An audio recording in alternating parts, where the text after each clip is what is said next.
Bismillahirrahmanirrahim. Assalamualaikum warahmatullahi wabarakatuh. Yang terhormat, dosen pengampu mata kuliah pengembangan kurikulum PAI berbasis literasi yaitu Bu Helna Nelis, MPD. Sebelumnya izinkan saya untuk memperkenalkan diri.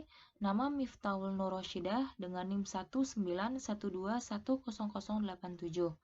Di sini saya dari kelas PAI 5C yang insya Allah akan memaparkan atau menjelaskan materi tentang macam-macam konsep kurikulum. Nah, di sini yang pertama yaitu ada kurikulum akademik. Nah, kurikulum ini lebih mengutamakan isi pendidikan.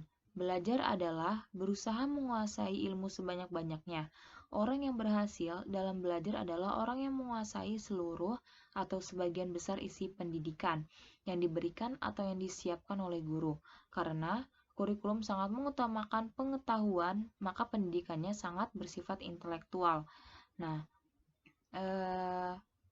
ada 3 pendekatan dalam perkembangan kurikulum akademik. Nah, yang pertama yaitu ada melanjutkan pendekatan struktur pengetahuan, yang kedua ada studi yang bersifat integratif, dan yang ketiga itu ada pendekatan yang dilaksanakan pada sekolah-sekolah fundamentalis.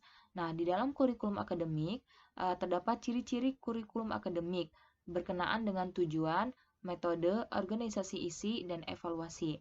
Tujuan kurikulum akademik adalah pemberian pengetahuan yang solid serta melatih para siswa menggunakan ide-ide dan proses penelitian. Nah, metode yang banyak digunakan dalam kurikulum akademik adalah metode ekspositori dan inquiry. Sedangkan pola organisasi isi dalam kurikulum akademik antara lain yaitu yang pertama ada correlated curriculum, yang kedua unified atau concentric curriculum, yang ketiga itu ada integrated curriculum, dan yang keempat ada problem solving curriculum. Nah, tentang kegiatan evaluasi kurikulum, subjek atau kurikulum akademik menggunakan bentuk evaluasi yang bervariasi disesuaikan dengan tujuan dan sifat mata pelajaran. Nah, yang kedua itu di dalam kurikulum akademik ada pemilihan disiplin ilmu. Nah, masalah besar yang dihadapi oleh para pengembangan kurikulum subjek akademi atau kurikulum akademi adalah pengembangan memilih mata pelajaran dari sekian banyak disiplin ilmu yang ada. Nah, ada beberapa saran untuk mengatasi masalah tersebut, yaitu yang pertama, mengusahakan adanya penguasaan yang menyeluruh dengan menekankan pada bagaimana cara menguji kebenaran atau mendapatkan pengetahuan. Yang kedua itu mengutamakan kebutuhan masyarakat yaitu social utility. Nah, yang ketiga itu ada menekankan pengetahuan dasar. Nah, di dalam kurikulum akademi juga terdapat penyesuaian mata pelajaran dengan perkembangan anak. Para pengembang kurikulum akademik lebih mengutamakan penyusunan bahan secara logis dan sistematis daripada menyelaraskan urutan bahan dengan kemampuan berpikir anak. Mereka umumnya kurang memperhatikan bagaimana siswa belajar dan lebih mengutamakan susunan isi yaitu apa yang diajarkan. Nah, proses belajar yang ditempuh oleh siswa sama pentingnya dengan penguasaan konsep, prinsip-prinsip, dan generalisasi. Nah, untuk mengatasi kelemahan tersebut, dalam perkembangan selanjutnya dilakukan beberapa penyempurnaan. Yang pertama itu untuk mengimbangi penekanannya pada proses berpikir. Yang kedua, adanya upaya-upaya untuk menyesuaikan pelajaran dengan perbedaan individu dan kebutuhan setempat. Yang ketiga, pemanfaatan fasilitas dan sumber yang ada pada masyarakat. Nah, selanjutnya itu ada kurikulum humanistik. Tadi kan yang pertama ada kurikulum akademik, dan ini yang kedua itu kurikulum humanistik. Kurikulum humanistik dikembangkan oleh para ahli pendidikan humanistik. Kurikulum ini berdasarkan konsep aliran pendidikan pribadi atau personalist education. Nah, yaitu menurut John Dewey atau progressive education, dan menurut J.J. Rousseau yaitu romantic education. Nah, aliran ini lebih memberikan tempat utama kepada siswa. Mereka bertolak dari asumsi bahwa anak atau siswa adalah yang pertama dan utama dalam pendidikan. Ia adalah subjek yang menjadi pusat kegiatan pendidikan. Nah, pendidikan humanistik menekankan peranan siswa. Pendidikan merupakan suatu upaya untuk menciptakan situasi yang permisif, rileksi, dan akrab. Oleh karena itu, peran guru diharapkan adalah sebagai berikut. Yang pertama, mendengar pandangan realitas peserta didik secara komprehensif. Yang kedua, menghormati individu peserta didik. Yang ketiga, tampil alamiah, otentik, dan tidak dibuat-buat. Nah, di dalam kurikulum humanistik terdapat karakteristik berkenaan dengan tujuan, metode, organisasi isi, dan evaluasi. Menurut para humanis, kurikulum berfungsi menyediakan pengalaman atau pengetahuan berharga untuk membantu memperlancar perkembangan pribadi murid. Bagi mereka, tujuan pendidikan adalah proses integritas dan otonomi kepribadian, sikap yang sehat terhadap diri sendiri, orang lain, dan belajar. Nah, kurikulum humanistik menuntut hubungan emosional yang baik antara guru dengan murid. Dalam evaluasi kurikulum humanistik berbeda dengan yang biasa, model ini lebih mengutamakan proses daripada hasil.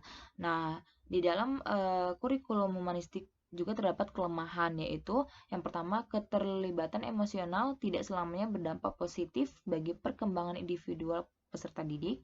Dan yang kedua itu, meskipun kurikulum ini sangat menekankan individu peserta didik, pada kenyataannya di setiap program terdapat keseragaman peserta didik.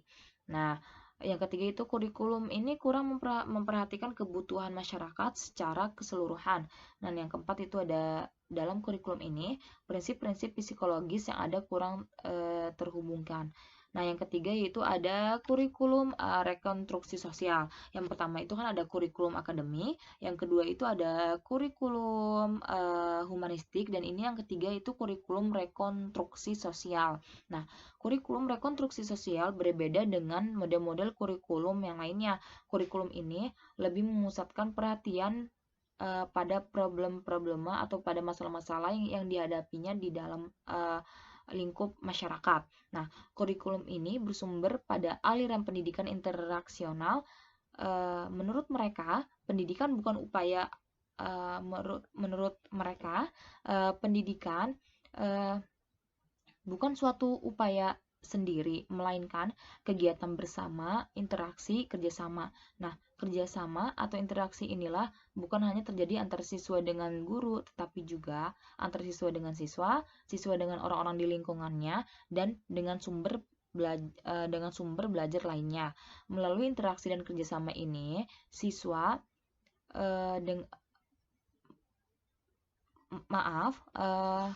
Melalui interaksi dan kerjasama ini, siswa berusaha memecahkan problem-problem yang dihadapinya dalam masyarakat menuju pembentukan masyarakat yang lebih baik. Nah, pandangan rekonstruksi sosial di dalam kurikulum dimulai sekitar tahun 1920-an. Harold Rock mulai melihat dan menyadarkan kawan-kawannya bahwa selama ini terjadi kesenjangan antara kurikulum dengan masyarakat. Ia menginginkan para siswa dengan pengetahuan dan konsep-konsep baru yang diperolehnya dapat mengidentifikasi dan memecahkan masalah-masalah sosial. Nah, adapun di dalam kurikulum rekonstruksi itu terdapat desain kurikulum rekonstruksi sosial. Nah, yang pertama itu ada asumsi.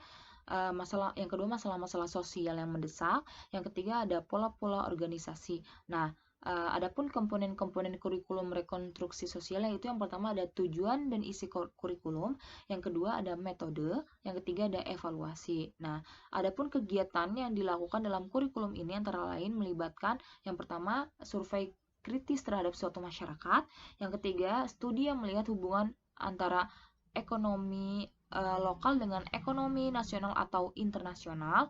Yang ketiga, studi pengaruh sejarah dan kecenderungan situasi ekonomi lokal. Nah, yang keempat itu uji coba kaitan praktik politik dengan perekonomian. Yang kelima, berbagai pertimbangan perubahan politik. Yang keenam, pembatasan kebutuhan masyarakat pada umumnya. Nah, yang keempat itu ada kurikulum teknologi. Yang pertama itu kan ada kurikulum akademik, yang kedua ada kurikulum humanistik, yang ketiga ada kurikulum konstruksi sosial, dan yang keempat yang terakhir yaitu ada kurikulum teknologi. Nah, di kalangan pendidikan, teknologi sudah dikenal dalam bentuk pembelajaran berbasis komputer, sistem pembelajaran individu, kaset atau video pembelajaran. Nah, banyak pihak yang kurang menyadari bahwa teknologi sangat membantu menganalisis masalah kurikulum dalam hal pembuatan, implementasi, evaluasi, dan pengelolaan instruksional atau pembelajaran. Nah, perspektif teknologi sebagai kurikulum ditekankan pada efektivitas program, metode, material, atau bahan untuk mencapai suatu manfaat dan keberhasilan. Teknologi mempengaruhi kurikulum dalam dua cara, yaitu aplikasi dan teori. Nah, adapun ciri-ciri kurikulum teknologi yang pertama itu tujuan. Nah, tujuan diarahkan pada penguasaan kompetensi yang dirumuskan dalam bentuk perilaku. Yang kedua itu ada metode. Nah, metode ini yang merupakan kegiatan pembelajaran sering dipandang sebagai proses mereaksi terhadap perangsang-perangsang diberikan, dan apabila terjadi respon yang diharapkan, maka respon tersebut diperkuat. Nah, yang ketiga itu ada organisasi bahan ajar. Nah, bahan ajar atau isi kurikulum banyak diambil dari disiplin ilmu, tetapi telah diramu sedemikian rupa sehingga mendukung penguasaan suatu kompetensi. Nah, yang keempat, yang terakhir itu ada evaluasi. Kegiatan evaluasi dilakukan pada setiap saat pada akhir suatu pelajaran, suatu unit ataupun semester. Nah, mungkin itu penjelasan dari ciri-ciri kurikulum teknologi. Nah, teknologi sendiri atau teknologi berperan dalam meningkatkan kualitas kurikulum dengan memberi kontribusi mengenai keefektifan instruksional, tahapan instruksional, dan memantau perkembangan peserta didik. Oleh karenanya, sangat beralasan bahwa dewasa ini semakin banyak kurikulum efektif yang selaras dengan perkembangan teknologi. Meskipun biaya yang dilakukan dalam pengembangan kurikulum teknologi ini cukup besar ya, tapi sebanding kok dengan nilai yang didapat dan pembelajaran bagi para siswa saat model diterapkan. Nah, ada nih salah satu kelemahan kurikulum teknologi, yaitu kurangnya perhatian pada penerapan dan dinamika inovasi. Model teknologi ini hanya menekankan pengembangan efektivitas produk saja, sedangkan perhatian untuk mengubah lingkungan yang lebih luas seperti organisasi sekolah, sikap guru, dan cara pandang masyarakat itu sangat kurang. Nah, mungkin cukup sekian materi yang bisa saya sampaikan. Semoga bermanfaat bagi kalian semua. Kurang lebihnya saya mohon maaf. Wabillahi taufiq wal hidayah. Wassalamualaikum warahmatullahi wabarakatuh. Terima kasih.